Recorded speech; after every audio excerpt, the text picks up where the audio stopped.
आज का जो हमारा टॉपिक है वो है जिससे हम शुरू करेंगे और वो है स्मार्ट कॉन्ट्रैक्ट। तो ये हम स्लाइड्स कवर कर चुके हैं पिछले कोर्स के अंदर। आज हम जो कवर करने जाएंगे उसमें हमारे पास हैं स्मार्ट कॉन्ट्रैक्ट ऑन ब्लॉकचेन। तो सबसे पहले जो चीज मैं कवर करना चाहूंगा वो ये कि स्मार्ट कॉन्ट्रैक्ट है क्या, बेसिकली उसकी क्या डेफिनेशन है और वो क्या करता है। ये एक कंप्यूटराइज्ड ट्रांजैक्शन प्रोटोकॉल के थ्रू एग्जीक्यूट होता है जिसमें उसकी तमाम term and condition smart contract की होती है। ठीक है, तो ये इसको हम कहते हैं स्मार्ट कॉन्ट्रैक्ट। अच्छा, ये स्मार्ट कॉन्ट्रैक्ट हर चीज जो भी ब्लॉकचेन के ऊपर एक पर्सन या एक ऑर्गेनाइजेशन और दूसरे पर्सन या दूसरी ऑर्गेनाइजेशन के दरमियान होती है, उसके दरमियान एक कोई ना कोई कॉन्ट्रैक्ट जरूर होता है। ठीक है, हमने कहा था कि मुख्तलिफ स्टैंडर्ड्स हैं ब्लॉकचेन के जो मुख्तलिफ चीजों को डिफाइन करते हैं। तो जो टोकन है वो हमारा नॉन फंजिबल टोकन होता है ERC 721। तो मोस्टली जो कॉन्ट्रैक्ट्स होते हैं वो ERC 721 में होते हैं और उसकी वजह ये है कि वो नॉन फंजिबल होते हैं।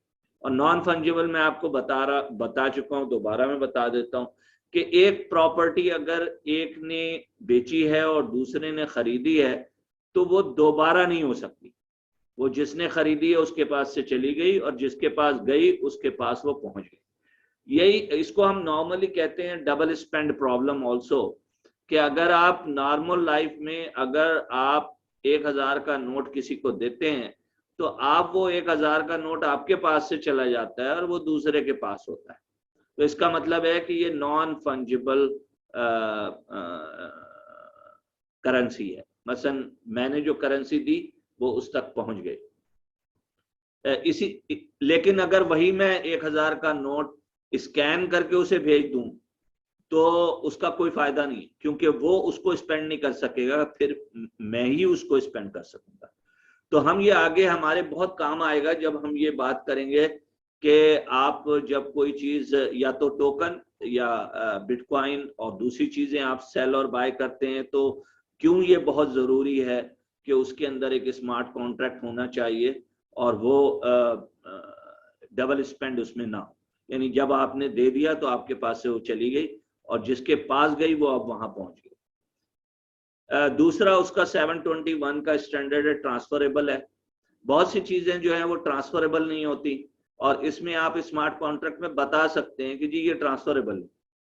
तो ट्रांसफरेबल अगर है तो वो आपको डिफाइन करना होगा। ठीक है, नो प्रिलिमिनरी ऑथराइजेशन रिक्वायर्ड। अब इसमें भी दो तरह की चीजें होती हैं। एक तो ये होता है कि जी जो ऑथराइजेशन नॉर्मली जो पब्लिक ब्लॉकचेन्स हैं उसमें नहीं होती, क्योंकि कोई इंटरमीडिएटरी होती ही नहीं।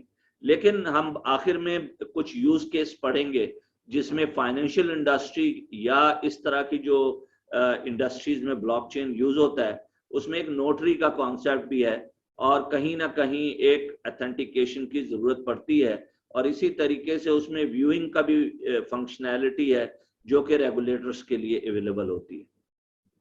ओनरशिप मैं आपको बता चुका हूँ, ओनरशिप ट्रांसफर होती है। स्मार्ट कॉन्ट्रैक्ट नॉन फंजिबल है, ये 720 के अंदर इसकी यानी बेसिक प्रॉपर्टी है। दूसरा है ERC 1155, ये होता है मल्टी ओनरशिप।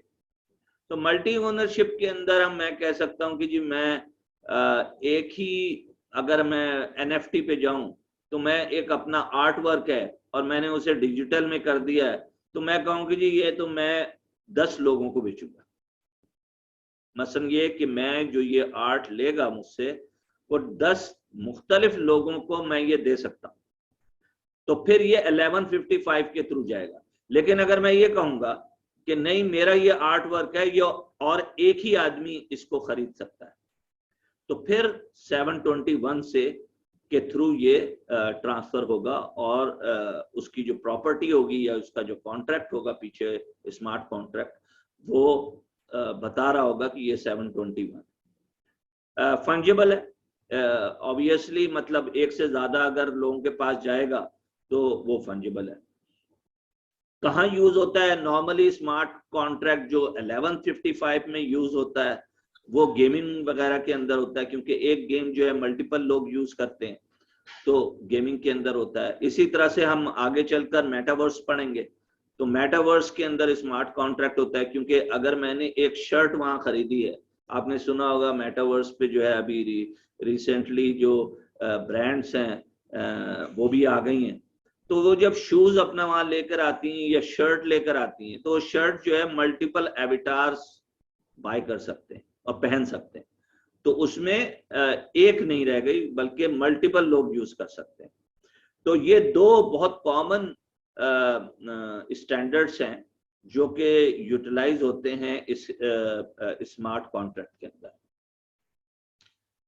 अब हम आ जाते हैं कि जी स्मार्ट कॉन्ट्रैक्ट की जो किस तरह से ये एग्जीक्यूट होता है।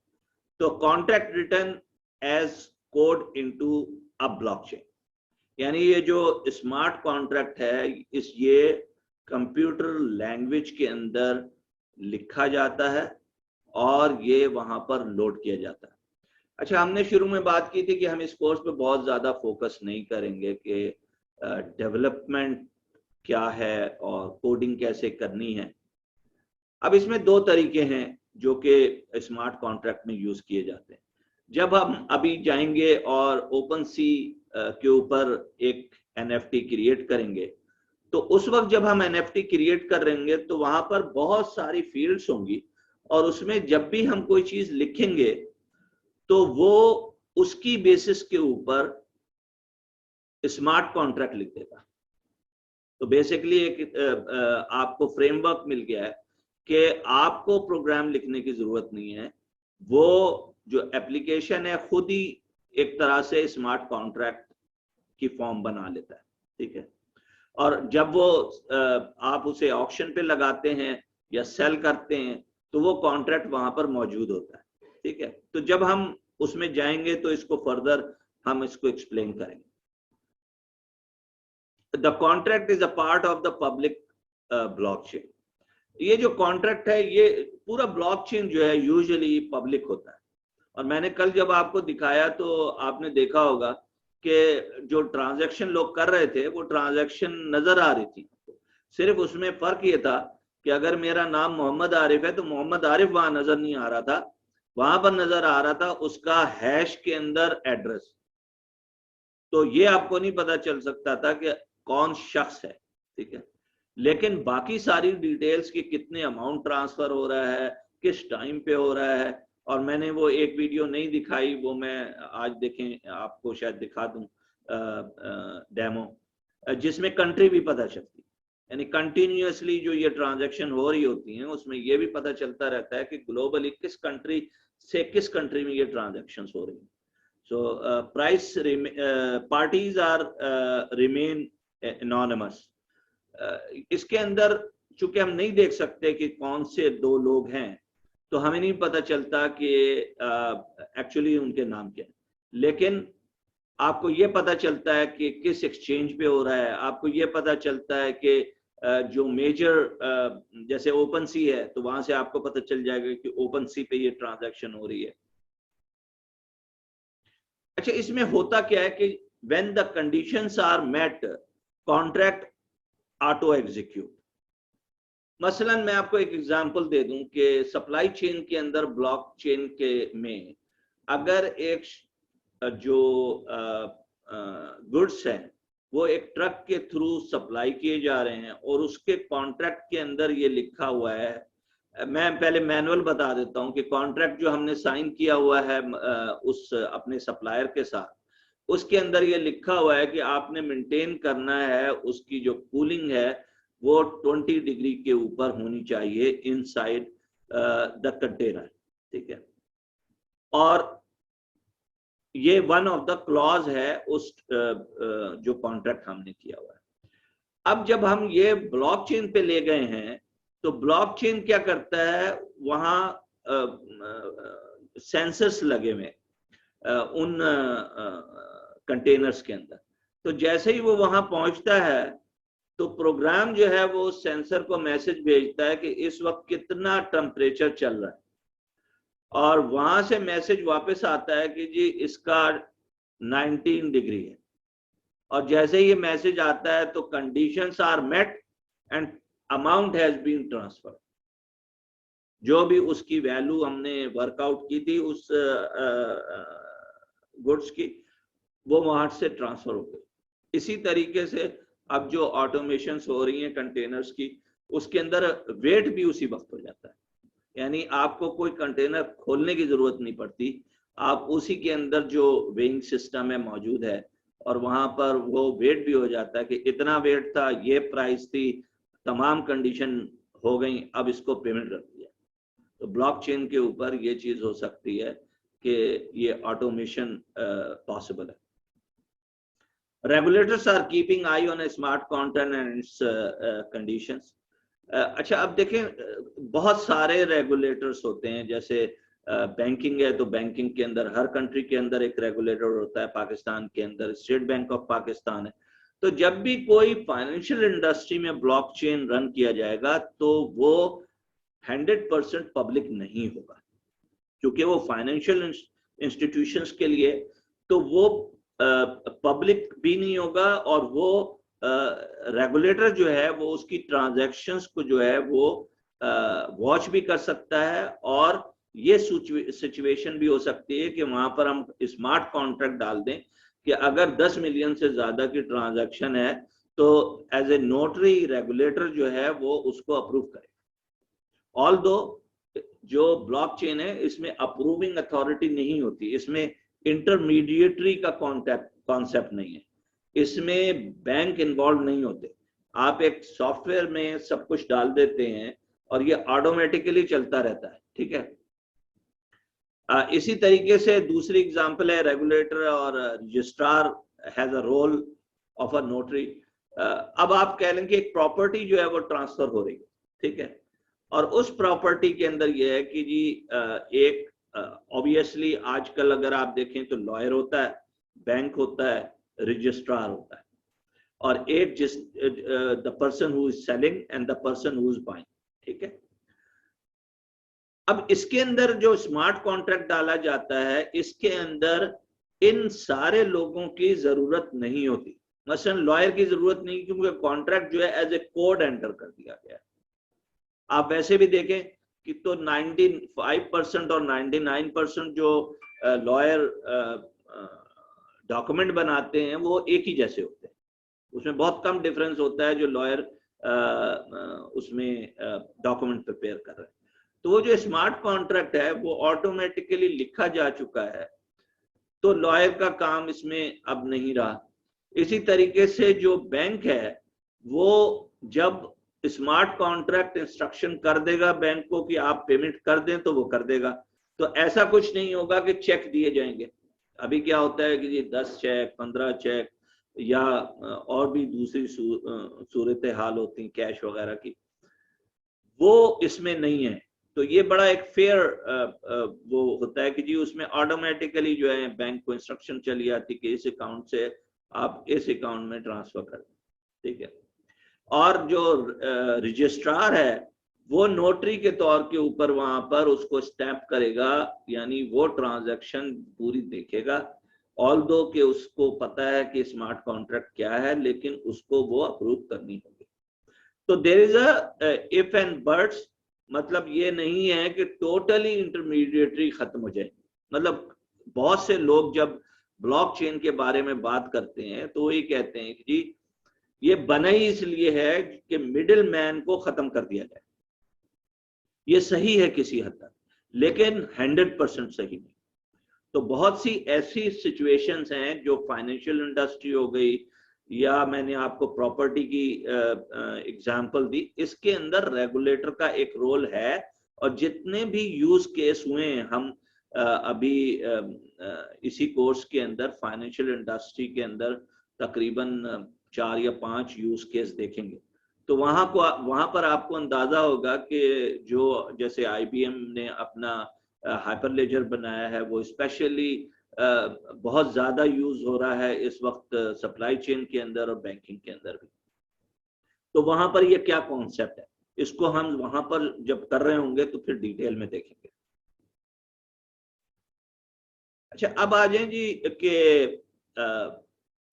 बेनिफिट्स क्या हैं स्मार्ट कॉन्ट्रैक्ट के। सबसे पहली चीज तो ये कि जी स्पीड बहुत होती है।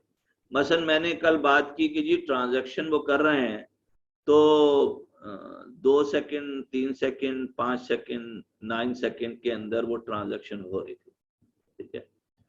तो the speed of the transaction is very high because smart contract जो पीछे लगा हुआ है वो एक कोड है, और हम उस पर बात करेंगे कि वो मैनुअली भी कोडिंग की जा सकती है। अभी तो मैंने सिर्फ बताया कि क्या वो किसी फ्रेमवर्क के थ्रू भी की जा सकती है, बट ज्यादातर बहुत ज्यादा हद तक वो मैनुअली कोडिंग भी की जाती है जो बड़े बड़े प्रोजेक्ट्स होते हैं।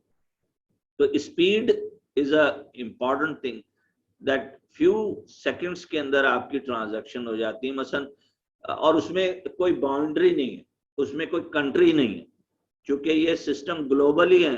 तो आप जब एक ट्रांजैक्शन करते हैं तो वो किस कंट्री से किस कंट्री में जा रही है वही 2 सेकंड लगे, तो आपके अकाउंट में जो भी पैसे आने हैं वो उसी 2 सेकंड के अंदर आ जाते हैं। दूसरी चीज जो है वो एक्यूरेसी है, क्योंकि जो term and condition smart contract की है वो दोनों बायर एंड सेलर एग्री कर चुके हैं। जब वो दोनों एग्री कर चुके हैं तो उस सूरत में कोई गुंजाइश नहीं है कि ये एक्यूरेसी ना। अच्छा, ये प्रॉब्लम एक्यूरेसी का कहाँ आता है? जब आप नॉर्मल आज के दौर में ट्रांजैक्शन इवन बैंक में भी होती हैं, तो फंड ट्रांसफर के अंदर जब हम फंड ट्रांसफर करते हैं तो उसमें गलती के इम्कानात हैं। मसलन ये कि उसके अंदर चूंकि मैनुअली बहुत सा काम हो रहा होता है, या एलसी अगर खुल रही है तो उसके अंदर अकाउंट गलत जा सकता है, उसी कस्टमर का एक अकाउंट की जगह दूसरा अकाउंट के अंदर ट्रांसफर हो सकता है। लेकिन चूंकि ये यहाँ पर सारी चीजें फुल्ली ऑटोमेटेड हैं तो एक्यूरेसी बहुत अच्छी होती है। तीसरी है कि transparency, all parties can monitor. Transparency ये है कि जी आपने तो कल पब्लिक ब्लॉकचेन जो मैंने दिखाया था उसके अंदर तो इस हद तक है कि मैं भी देख सकता था कि क्या ट्रांजैक्शंस हो रही हैं और किस प्राइस, क्या अमाउंट जा रहा है, क्या गैस फी है, यानी फी कितनी वो दे रहा है, किस किस्म की ट्रांजैक्शन है। मसलन आपने वहां देखा था कि जी 384 ट्रांजैक्शन थी, उसमें से तकरीबन 180 के करीब जो है स्मार्ट कॉन्ट्रैक्ट थे। तो कुछ के साथ स्मार्ट कॉन्ट्रैक्ट अटैच्ड होते हैं, कुछ सिंपल करेंसी और बिटकॉइन ट्रांसफर है। मतलब मैंने एक बिटकॉइन यहाँ से वहां देना है, उसमें कॉन्ट्रैक्ट की जरूरत नहीं, क्योंकि वो जाएगा उस एड्रेस के ऊपर जिसने मुझे वो एड्रेस दिया है, ठीक है। और एड्रेस नॉर्मली एक पब्लिक की होती है हर इंसान के पास और एक प्राइवेट की होती है। तो हम जब वॉलेट को डिस्कस करेंगे तो हम आपसे इसको डिस्कस करेंगे कि जब फंड ट्रांसफर होते हैं तो बेसिकली वॉलेट का रोल क्या है उसके अंदर। ट्रस्ट फैक्टर, ऑब्वियसली सबसे बड़ी चीज ये है कि जो भी इसमें ट्रांसफर कर रहा है उसका इस पूरे सिस्टम के ऊपर या ब्लॉकचेन के ऊपर ट्रस्ट होना बहुत जरूरी है। और अगर ट्रस्ट नहीं है तो फिर उस सूरत के अंदर तो ऑब्वियसली वो इस ब्लॉकचेन को यूज नहीं करेगा। इफिशिएंसी, ऑब्वियसली आपकी जो जैसे तेजी के साथ काम होता है, यानी सप्लाई चेन के अंदर जो ब्लॉकचेन यूज हुए, मसलन एक प्रोजेक्ट है जो सिंगापुर के अंदर हुआ है, उसका नाम है वास्को डी गामा। उसके अंदर तकरीबन कोई 12 और 13 बैंक्स हैं, और उसके अंदर शिपिंग कंपनीज हैं, उसके अंदर वहाँ की जो पोर्ट अथॉरिटी हैं वो हैं।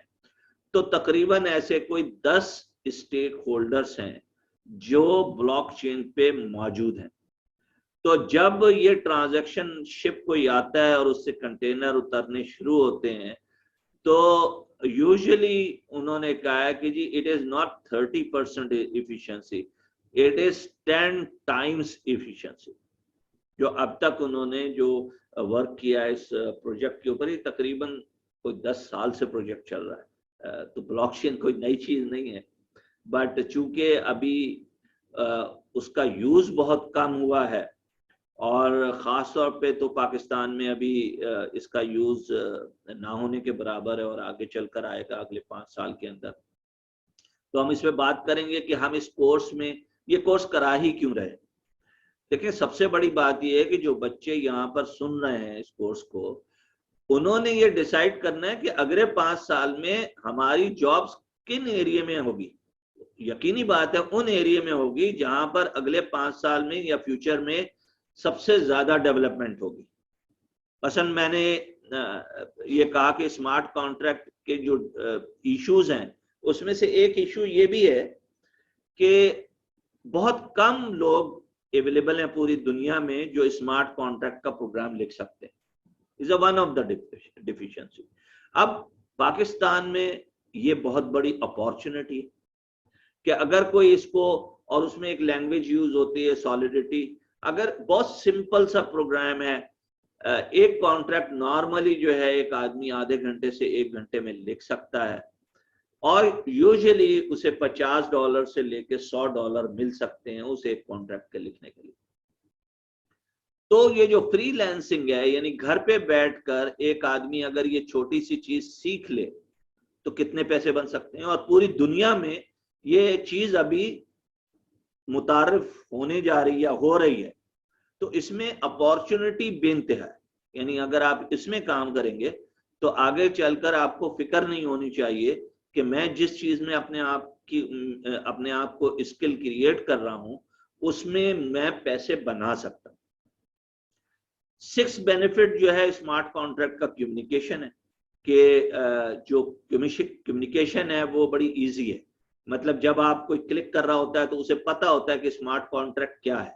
मसलन ये ERC 721 पे है या ERC 1155 पे, क्या ये नॉन फंजेबल है, फंजेबल है? तो कम्युनिकेशन इज वेरी इजी इस स्मार्ट कॉन्ट्रैक्ट में। जब आप ये देखें कि जब हमें कोई 10 पेज का प्रॉपर्टी का डॉक्यूमेंट देता है lawyer, it is very hard for us to basically really read through that document.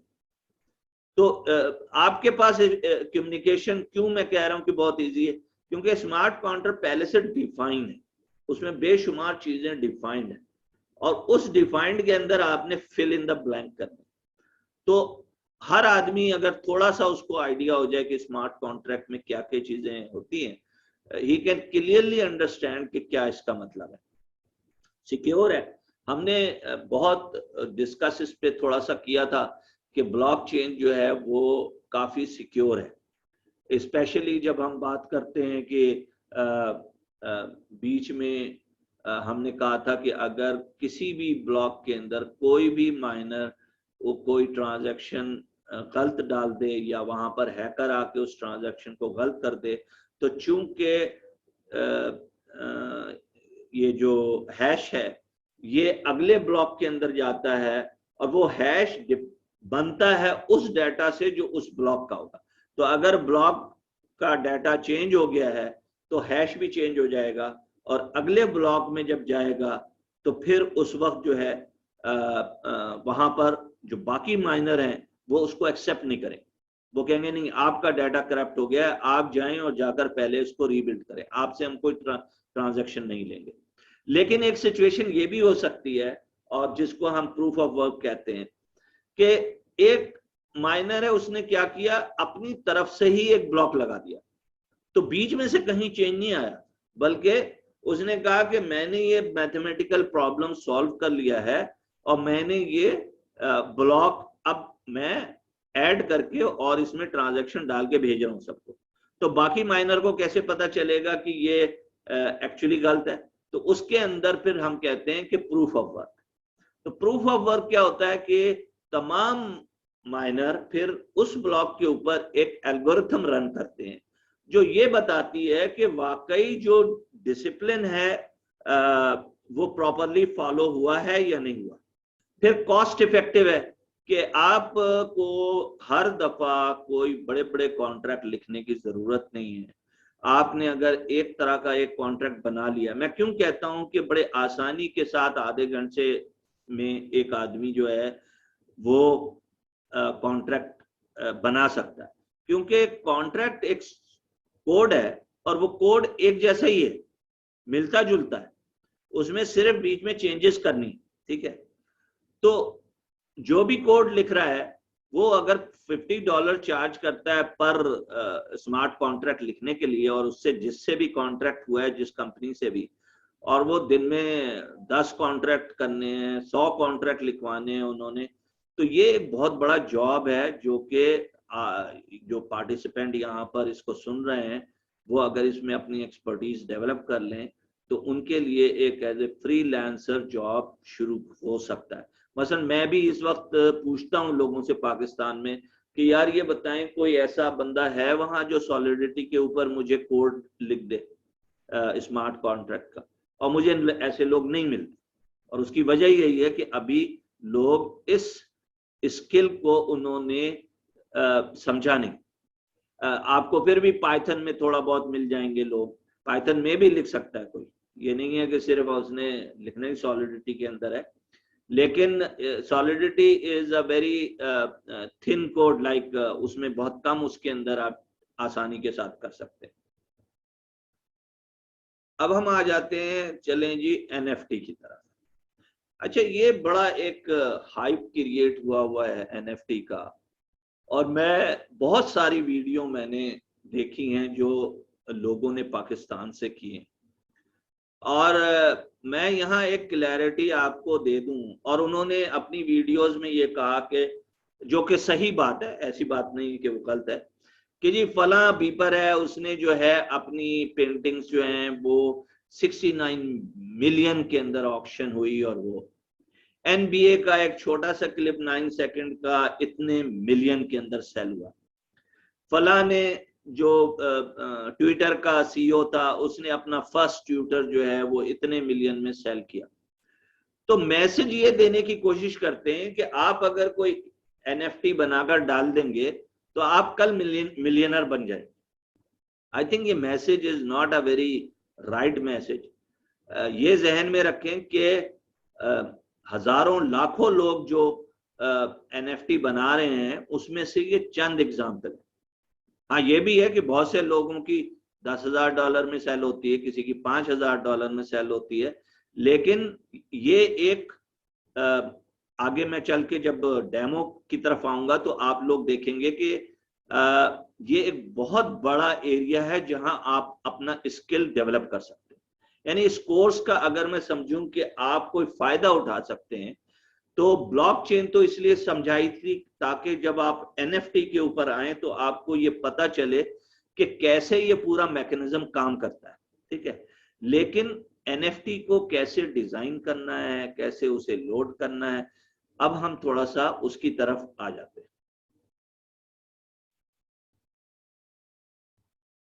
ये आपको स्क्रीन नजर आ रहा होगा, ये स्क्रीन जो है ये OpenSea.io, ये आप में से कोई भी किसी भी वक्त OpenSea.io को अपने इंटरनेट पे क्लिक करके, और जरूरी नहीं है कि आपका अकाउंट बना हुआ, तो अभी जब आपका अकाउंट नहीं बना हुआ होगा और आप OpenSea.io के अंदर जाएंगे तो आप वहां पर ये एक्सप्लोरर जो है ये दबाइए, ये एक्सप्लोर करना, ठीक है।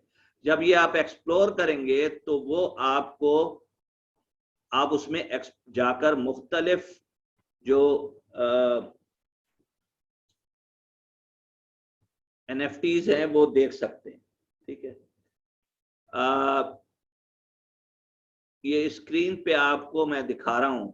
अब मैं जाकर आपको अलग अलग बताऊंगा कि किस किस्म के और किस सेगमेंट में एनएफटी बन रहे हैं।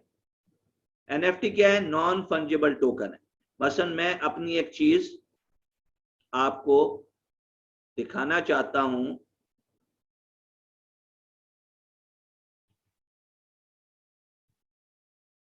और मतलब मैंने एक पेंटिंग बनाई है और मैं उसको डिजिटली कन्वर्ट करके बेचना चाहता हूं, तो हम कहां पर आ जाएंगे? आर्ट में आ जाएंगे। ठीक है, तो पहला सेगमेंट जो है वो है आर्ट के मुख्तलिफ किस्म के आर्ट डिजिटली, या तो आप खुद बनाएं, डिजिटली मीन्स ये कि आप मुख्तलिफ टूल्स के थ्रू, हम अभी बात करते हैं टूल्स के ऊपर, लेकिन आर्ट कई किस्म के हो सकते हैं। एक ये कि आपने डिजिटली खुद क्रिएट किया, दूसरा ये हो सकता है कि किसी ने एक पेंटिंग की है, वो पेंटिंग आप डिजिटली कन्वर्ट करके खुद आर्टिस्ट भी और आप में से लोग भी उसको सेल कर सकते हैं, लेकिन उसका जो कॉपीराइट है वो उस आर्टिस्ट का होगा। तो अभी हम कॉपीराइट पे आते हैं कि क्या आप कर सकते हैं और क्या आप नहीं कर सकते। पहले ये देख लें कि आर्ट किस किस्म के। ये है जी आर्ट जो आपको यहां नजर आ रहे हैं, ठीक है, और ये लोग यहां पर बेचते हैं। ठीक है, यानी ये इन्होंने आर्ट सेल पे लगाए हुए हैं, जो मैं इस वक्त आपको दिखा रहा हूं। तो आपको एक आइडिया के तौर पर दिखा रहा हूं कि किस किस्म के जो आर्ट हैं वो बिक रहे हैं मार्केट के अंदर। ठीक है,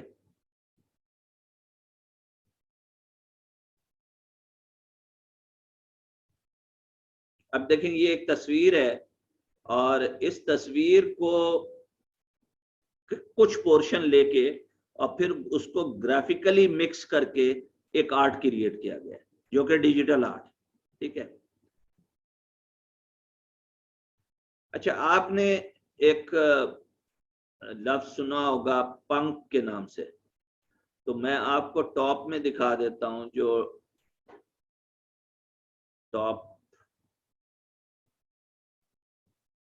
इस वक्त, हाँ ये आपको नजर आ रहा है, ये है क्रिप्टो पंक्स। ये क्रिप्टो पंक अब बड़ा सिंपल सा आपको यहां पर लग रहा है। ठीक है, ये मैं इसके अंदर चला गया हूं, ये 10,000 क्रिप्टो पंक्स जो हैं वो जनरेट किए गए।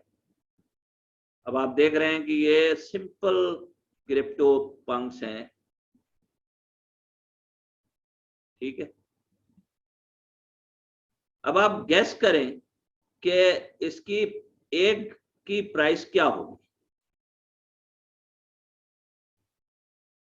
कोई अगर बताना चाहे तो प्राइस अपनी वॉइस खोलकर मुझे प्राइस बता सकता है।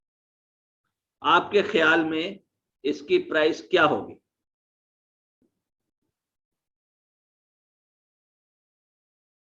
ग्रेट, तो $1 होगी।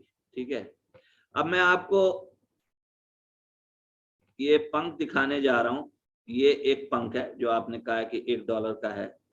ठीक है, ये अभी सेल नहीं हुआ है। ये पंख जो हैं ये 10,000 की तादाद में जनरेट किए गए। ठीक है, और ये सेल हो चुका है, ये मैं दिखाता हूं। तो ये 10,000 जब बिकने के लिए गए तो मार्केट के अंदर उनकी प्राइसेस क्या आई। ठीक है, ये एक साल पहले ये बेचा गया, और फिर इसमें कई लोगों से गुजरते हुए ये अब 48 एथेरियम का सेल हुआ है। 48 एथेरियम की प्राइस जो है, अगर मैं कैलकुलेटर से कैलकुलेट करूं तो 48 एथेरियम मल्टीप्लाई विद 2800, ये $134,000। अच्छा ये बहुत कम है। ये जो पंक्स हैं ये 1-1 मिलियन से ज्यादा के बिके। अब कोई ये कह सकता है कि यार ये तो समझ में आने वाली बात नहीं है कि इसमें आर्ट की कौन सी बात है, ये तो बहुत सिंपल सी चीज है जो बनी हुई है। कोई भी इसको जो है वो बना सकता है। लेकिन बात वही है कि कोलंबस ने अमेरिका फतह किया, और कोई भी कर सकता है ये बिल्कुल, लेकिन सबसे पहले उसी ने फतह किया या वो ही पहुंचा वहां। तो ये 2017 के अंदर एक कंपनी ने और एक वेंचर फंड ने मिलके ये 10,000 की तादाद में कंप्यूटर के थ्रू जनरेट किए थे। ये हर कोई अलग अलग जनरेट नहीं हुआ है, बल्कि उन्होंने क्या किया कि 500 आइस बना ली, 500 हैट बना लिए, 500 माउस बना लिए, 500 एसेसरीज बना ली। आप देखें किसी के मुंह में सिगरेट लगा हुआ है, किसी का हेड रेड है, ठीक है, और फिर उसको एक सॉफ्टवेयर के थ्रू उन्होंने 10,000 की रेट की, और फिर एक स्मार्ट कॉन्ट्रैक्ट के थ्रू वो उसको लोड कर दिए, और जब लोड किए तो आप यहाँ प्राइस देख रहे हैं कि मिलियंस ऑफ डॉलर की प्राइस जो है वो, यानी मैं इसका टोटल जरा देख लूं कि टोटल क्या है। टोटल है जी 822K अभी तक इसका वॉल्यूम, यानी जो डॉलर में इस पे बिजनेस हुआ, ठीक है। अब मैं इसको 822K अथेरियम है। के अथेरियम का मतलब यह है कि एक अथेरियम इस वक्त 2700 का है, तो उससे मल्टीप्लाई कर लें तो आपको ये पता चल जाएगा कि क्या अमाउंट बनता है जो अब तक 10K के ये सेल हुआ, billions of dollar. Simply is that if we can not control count it, it is gone in billions of dollar, ठीक है।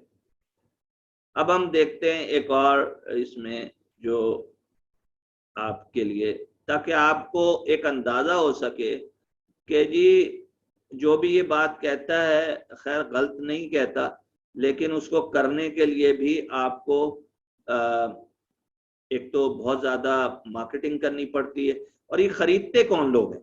ये खरीदते हैं बड़े बड़े, यानी पेरिस हिल्टन ने खरीदा है एक, ठीक है, इसी तरह एक किसी और ने, फुटबॉलर ने खरीद लिया। तो ये जो बड़े बड़े लोग हैं ये खरीदते हैं, ये पंक्स हो गए या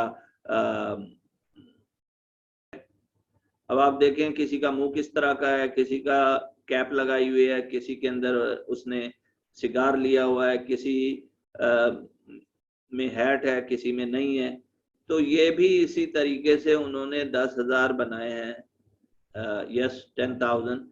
लेकिन अभी सिचुएशन ये तकरीबन ये फ्लोर के ऊपर 1.8 एथेरियम का बिक रहा है, यानी इस वक्त तकरीबन 3 से 4,000 डॉलर में ये बिक रहा है, ठीक है। और जो इसे खरीदेगा वो आगे इसको बेचेगा। अब वो कितने का ये आगे चल के बिकेगा ये तो कहना जरा मुश्किल है। अब आप आ जाएं जो मैं बताना चाह रहा था आपको कि किस किस्म के आर्ट इसमें आप डेवलप कर सकते हैं। तो एक आइडिया आपको डेवलप करना पड़ता है कि जी मैंने क्या चीज डेवलप करनी है। फिर आप आ जाएं म्यूजिक के ऊपर, ये बहुत इंपॉर्टेंट है। मसलन पाकिस्तान में बेशुमार म्यूजिशियंस हैं जो अपनी म्यूजिक बनाते हैं, लेकिन वो पाकिस्तान में कोई उनसे खरीदता नहीं, या वहां पर ऐसा सिस्टम नहीं है कि वो जाके इंटरनेशनल मार्केट के अंदर उसको सेल कर सके। तो यहाँ पर आपको मैं दिखाऊं कि जैसे ये है, ये इसमें आप सिर्फ म्यूजिक भी डाल सकते हैं, वॉइस के साथ भी डाल सकते हैं। तो ये एक मैं आपको दिखाना चाह रहा था कि ये है ईमान यूरोप। इन्होंने 7.8 एथेरियम अब तक लिए कमाए हैं, लेकिन बहुत सस्ते में आप ये इस वक्त सेल कर रही हैं। लेकिन ये अब यही चीज मैं आपको दिखाना चाह रहा हूं कि यहाँ पर उन्होंने ये नहीं कहा कि मेरा ये जो म्यूजिक है ये मैं एक ही बेचूंगी। उन्होंने एक डाला और कहा कि मैं ये 10 लोगों को बेचूंगी या 50 लोगों को बेचूंगी।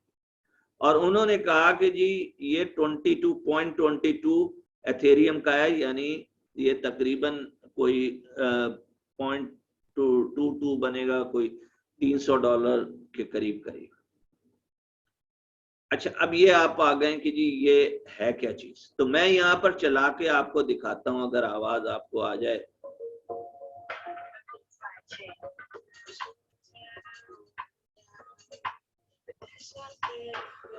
आप सुन सकते हैं?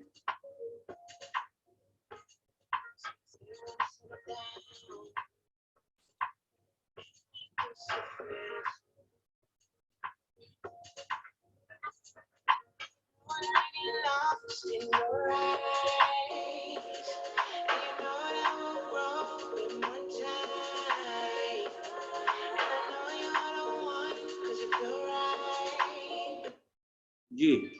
तो ये म्यूजिक जो है ये यहाँ पर डली है और इसको आप जाके पढ़ सकते हैं एक्सप्लोर खुद से। मैंने जैसे कहा कि आप जाके एक्सप्लोर करने के ऑप्शन के अंदर जाके किसी भी चीज को देख सकते हैं। तो पाकिस्तान में आप किसी ऐसे बैंड के साथ काम करना शुरू कर दें कि जो आप उसको फैसिलिटेट करें कि आप उसका डिजिटल वर्क करें, ठीक है, और वो जो है वो म्यूजिक बनाए, ठीक है। अब उसमें अगर वॉइस आवाज नहीं है और सिर्फ म्यूजिक है तो उस म्यूजिक के लिए आप उसको डिजाइन भी क्रिएट कर सकते हैं। अब ये देखें, ये एनिमेशन के अंदर किसी ने काम किया है और एक म्यूजिक डेवलप करने वाले ने उसकी म्यूजिक बनाई है, और जो आपकी तरह से जो लोग डिजाइन करना चाहते हैं और कंप्यूटर से रिलेटेड लोग हैं, उन्होंने ट्रेनिंग ली कि किस तरह से एनिमेशन क्रिएट की जाती है। उसके लिए मुख्तलिफ टूल यूज किए जाते हैं। एक टूल है ब्लेंडा के नाम से, जो कि बहुत ज्यादा आजकल यूज हो रहा है, और ब्लेंडा के अंदर ये सारा जो मैंने आपको दिखाया है ये ग्राफिक्स बन रहा है। तो आपको स्किल क्रिएट करने पड़े। अच्छा, आप में से हो सकता है कि किसी को शौक हो फोटोग्राफी का भी, या ऐसे बहुत सारे पाकिस्तान में लोग हैं जो फोटोग्राफर है, ठीक है, और वो फोटोग्राफी के थ्रू को भी यहाँ पर अपनी दुनिया के अंदर मुतारिफ कर सकते हैं, और लोग उस फोटो को जो है वो बाय कर सकते हैं, ठीक है। अब उस फोटो को आप डिजिटली इनहेंस भी कर सकते हैं। मसलन कि जो फोटो वहां आपने दी है, उस फोटो को जाके आप फोटोशॉप यूज करते हुए या एडोबे इलस्ट्रेटर करते हुए, आफ्टर इफेक्ट यूज करते हुए, आप इन टूल्स को यूज करके इसमें और बेहतरी ला सकते हैं। और आप देखें कि यहाँ ये प्राइस लिखी हुई है कि जी ये मेरा ख्याल है ऑक्शन के लिए उसने छोड़ा हुआ है 0.18 एथेरियम के अंदर ये वो सेल कर रहा है। क्या? अपनी ये पेंटिंग, सॉरी फोटो। तो अब आप में से जो लोग फोटोग्राफी करते हैं, या आप किसी फोटोग्राफर के साथ मिल जाएं और उससे कहें कि भाई आपके पास बड़ा स्पेशल कोई अगर फोटोग्राफी है, जैसे माउंटेन की पाकिस्तान में है, नॉर्दर्न एरियाज की हैं, जो दूसरे लोगों को अट्रैक्ट कर सके, तो एक चीज को ध्यान में रखना होगा, आप एनएफटी में जो कुछ भी करना चाहते हैं उसके लिए बहुत जरूरी है कि आप ये देखें कि आप किस मार्केट को देने जा रहे हैं। अच्छा, उसके बाद फोटोग्राफी के बाद जो चीज आप कर सकते हैं वो है स्पोर्ट्स। मसलन ये कि यहाँ देखें बास्केटबॉल वीडियो भी हो सकती है और तस्वीर भी हो सकती है, जो डिजिटली उन्होंने यहाँ पर एक क्लिप जो है वो सेल कर रहे हैं। तो ये भी जो है ना आपके हजारों डॉलर या मिलियंस ऑफ डॉलर्स के अंदर बिकती, क्योंकि ये एक मोमेंट होता है। वो मोमेंट जो है वो अगर किसी ने उस मोमेंट को कैप्चराइज किया है, तो मसलन ये कारें हैं, अगर इसका कोई एक्सीडेंट हो रहा है और उस एक्सीडेंट के होते हुए कोई 10-15 गाड़ियां आपस में टकराई हैं और उस मोमेंट पे कोई वीडियो बना रहा है, तो हो सकता है कि वो जब उसको सेल करने के लिए आएगा तो कोई ना कोई उसको खरीद सकता है। तो आपको ये जहन में रखना पड़ेगा कि आप ये जो भी चीज लेकर आ रहे हैं वो कहाँ पर आप उसको सेल कर सकते हैं। ट्रेडिंग कार्ड्स आपके पता नहीं, आपको शायद याद हो, पोकेमॉन कार्ड्स आप हुआ करते थे। अब ये यहाँ पर वही कार्ड्स आ गए, ठीक है। तो लोगों ने मुख्तलिफ सीरीज बना के जो कार्ड्स हैं वो लॉन्च करने शुरू कर दिए हैं इसके ऊपर भी, ठीक है, और लोग बाय कर रहे हैं उन कार्ड्स को। और ये उसी तरह के कार्ड हैं जैसे कि उस जमाने में हुआ करते थे, और वो प्रिंट होकर पोकेमॉन कार्ड मिला करते थे। यहाँ पर आपको डिजिटली ये सारे कार्ड मिलेंगे। मैं एक कोई सा भी लेके कलेक्शन आपको दिखा देता हूँ कि किस तरह के कार्ड्स, और ये कार्ड यूजुअली मल्टीपल बेचे जाते हैं। मसलन ये कि उसका जो जैसे ये सीरियल नंबर 004 है, तो ये कह सकता है स्मार्ट कॉन्ट्रैक्ट में कि ये 004 जो है मैं 10 बेचूंगा कार्ड इसी एक कार्ड के, या मैं 100 बेचूंगा। और कोई एक ऐसा भी हो सकता है कि बहुत यूनिक होगा और वो कहेगा नहीं ये वाला मैं एक ही बेचूंगा, ठीक है। और यकीनी बात है उसकी प्राइस बहुत डिफरेंट होगी उससे, जो कि वो 100 की उससे बेचेगा, तो 100 लोग उसको खरीद सकेंगे। इसी तरीके से अगर वो एक बेच रहा है तो सिर्फ एक खरीद सकता है। तो ये कार्ड्स जो हैं ये बन सकते हैं। अब आपको सिर्फ बात ये होती है कि आपकी इनोवेटिव थिंकिंग ये बहुत इंपॉर्टेंट। मसलन कोई आके कहे कि जी मैं शादी के कार्ड्स बनाऊंगा, मैं मेहंदी के कार्ड्स बनाऊंगा। अब अगर आप समझते हैं कि उसकी मार्केट है कि वो कोई कार्ड की सीरीज कोई उसे खरीद सकता है, तो यकीनी बात है आप बनाइए और उसको आप यहाँ पर ला सकते हैं। अब है वर्चुअल वर्ल्ड, ये बहुत इंपॉर्टेंट है, और ये हम आगे चलकर जब हम मेटावर्स करेंगे तो उस वक्त हम आपको ये बताएंगे कि ये है क्या। ये एक नई दुनिया है, ये एक वर्चुअल दुनिया है जिसके अंदर लोग अब जाएंगे, ठीक है। और वो दुनिया जो है वो बन रही है यानी कंप्यूटर के ऊपर, ठीक है। तो ये मैं आपको सैंड बॉक्स के अंदर जाके दिखा रहा हूँ। ये आप ऊपर तस्वीर देख रहे हैं, आपको घर नजर आ रहे हैं, आपको एक आदमी सा है जो जा रहा है। ये क्या हो रहा है? ये एक वर्चुअल वर्ल्ड है। हर आदमी कल उस वर्चुअल वर्ल्ड में जाएगा, जाकर अपना एविटार बनाएगा, एविटार बनाकर वो वहां पर जमीन लेगा, जमीन के ऊपर घर बनाएगा, घर के अलावा और भी चीजें, दुकानें बनाएगा, दुकानों के अलावा कुछ भी बना सकता है, ठीक है। जैसे हम जिंदगी में चीजें करते हैं और जो चीजें नहीं कर पाते हैं वो हम उस वर्चुअल वर्ल्ड में जाके करते हैं। मसलन ये कि जी हम उड़ नहीं सकते यहाँ पर, ठीक है। वहां पर आपको वर्चुअल वर्ल्ड में कैपेबिलिटी मिलेगी कि जी आप उड़ के भी एक जगह से दूसरी जगह जा सकते हैं, ठीक है। हम यहाँ पर ट्रांसपोर्ट नहीं हो सकते। मसलन एक यानी कराची से लाहौर के लिए फौरी तौर पर हम ट्रांसपोर्ट नहीं हो सकते। तो वहां क्या होगा कि वहां पर हम कहेंगे कि जी मुझे लाहौर के इस एड्रेस पे जाना है, और ट्रांसपोर्ट दबाया तो मैं उस जगह पहुंच गया। अब जो आपके सामने स्क्रीन पे नजर आ रहा है वो क्या है? वो है जमीनें। अब आप कहेंगे यार ये लैंड क्या चीज है? ये वर्चुअल वर्ल्ड यानी मेटावर्स के ऊपर जो है वो लैंड बिक रही है यहाँ पर एनएफटी के तौर पर। हाँ जी, ऐसा ही है कि ये जो एक छोटा सा चकोर आप देख रहे हैं ना, ये एक छोटा सा जो सबसे छोटा है, ये बिक रहा है 3.7 अथेरियम यानी तकरीबन 12,000 यूएस डॉलर में, यानी तकरीबन 18 लाख रुपए में। तो 18-20 लाख रुपए में क्या मिल रहा है कि एक छोटा सा लैंड का हिस्सा आपको सैंड बॉक्स के ऊपर, जो कि मेटावर्स है, वहां पर आपको मिल रहा है। और उस कंप्यूटर, आप उसे गेम समझ लें, उसको आप कहें कि जी ये वर्चुअल वर्ल्ड है। वहां पर बहुत ज्यादा वीआर हम आएंगे उसके ऊपर, जब मेटावर्स के ऊपर, तो आपको बताएंगे कि वीआर का क्या यूज होगा वहां पर।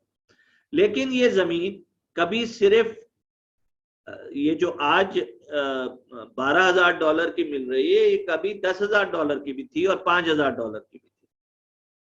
तो जिस आदमी ने अगर 5,000 डॉलर की आज से 1 साल या 2 साल पहले ये जमीन खरीद के बैठा हुआ था, आज वो उसको बेच रहा है 12,000 डॉलर के अंदर। कल को वही जो है 20,000 डॉलर में बेचेगा, परसों को 40,000 डॉलर में बेचेगा। तो जैसे पाकिस्तान में किसी ने अगर 30 साल पहले कोई जमीन डिफेंस में ली थी और उस वक्त उसकी कीमत अगर 15 लाख थी तो आज 1 करोड़ है। इसी तरीके से एक कंप्यूटर के अंदर जमीन है, और वहां जमीन ही नहीं होगी बल्कि अब आप यहाँ देख सकते हैं जो मैंने सामने रखा हुआ है, ये whale.me है, इसने कितनी जमीनें खरीदी, ये पूरा लॉट इसका है, ये इसने अपने देखे निशान लगा दिया है कि ये पूरा मेरा लॉट है। और ये कम से कम जो साइज है इसका वो काफी बड़ा है, यानी तकरीबन मेरा ख्याल है 50 के करीब तो ये स्मॉल बॉक्सेस इसके अंदर होंगे। तो ये कितने हजार का होगा। इसी तरीके से बहुत सारी जो कंपनीज हैं उन्होंने ये खरीदे, ठीक है। यानी जैसे अब ये है, किसी ने लिया, ये तो डाला हुआ है इस पे वो somebody who, let me see this, very interesting, कि लैंड ये खरीदा है, ये NFT है, ये जो सामने नजर आ रहा है ना आपको मोंकी, तो ये एप का है और ये मिलियंस एंड मिलियंस डॉलर के इस वक्त उसकी वर्थ है, ठीक है। और ये एक बॉक्स मैंने $12,000 का बताया है, तो आप ये सोचें कि जिस शख्स ने ये डाला है तो इसके पास, इसका मतलब ये कि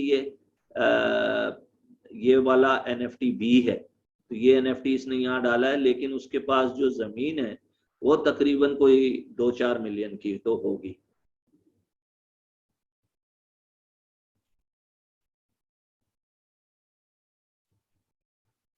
तो NFT जो है वो जमीन के तौर पर भी बिक रही है। और ये चीज आगे चल के, जब मैं कह रहा हूँ ना ब्लॉकचेन पर जब बहुत ज्यादा पॉपुलर होगा और इसके यूज केस आने शुरू होंगे, तो आप देखेंगे कि जो हम आम लाइफ में भी एक आदमी जमीन खरीदता है और एक आदमी जमीन बेचता है, वो भी एज ए NFT जा रहा होगा, वो भी एक टोकन होगा, वो टोकन ट्रांसफर हो रहा होगा। और ये आपने सुना है कि दुबई में एक प्रोजेक्ट जो है वो इस वक्त ऑलमोस्ट इम्प्लीमेंटेशन स्टेज के ऊपर है कि तमाम प्रॉपर्टी आइंदा दुबई के अंदर जो भी खरीदेगा या बेचेगा वो टोकन के थ्रू होगी, NFT के थ्रू, और उसका कॉन्ट्रैक्ट स्मार्ट कॉन्ट्रैक्ट होगा।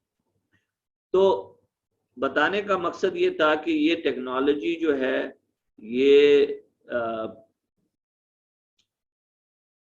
अगले 3 से 5 साल के अंदर जो है वो यकीनी बात है बहुत ज्यादा होगी।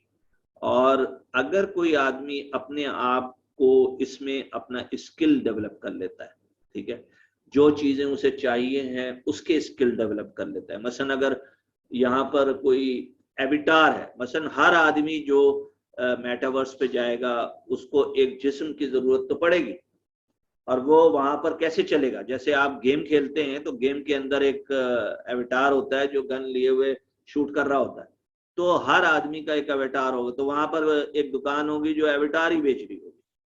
तो अगर आप आज एक स्किल क्रिएट कर लेते हैं कि यार ब्लेंडर में जाकर मैं अपनी थोड़े से प्रोग्रामिंग स्किल बेहतर करके मैं एविटार ही डेवलप करूंगा, एक आदमी कहता है मैं शर्ट्स डेवलप करूंगा, एक आदमी कहता है मैं शूज डेवलप करूंगा।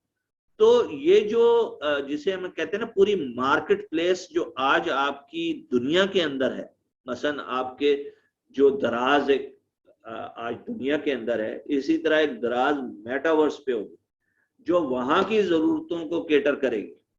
और वहां पर ये सारी ब्रांड होंगी, ये शूज की ब्रांड होंगी, तो वहां पर एक तरह से it is a marketing as well, in a sense के जो millions and millions of people will go on a sandbox, या अब इसका नाम भी चेंज करके रख दिया है फेसबुक का।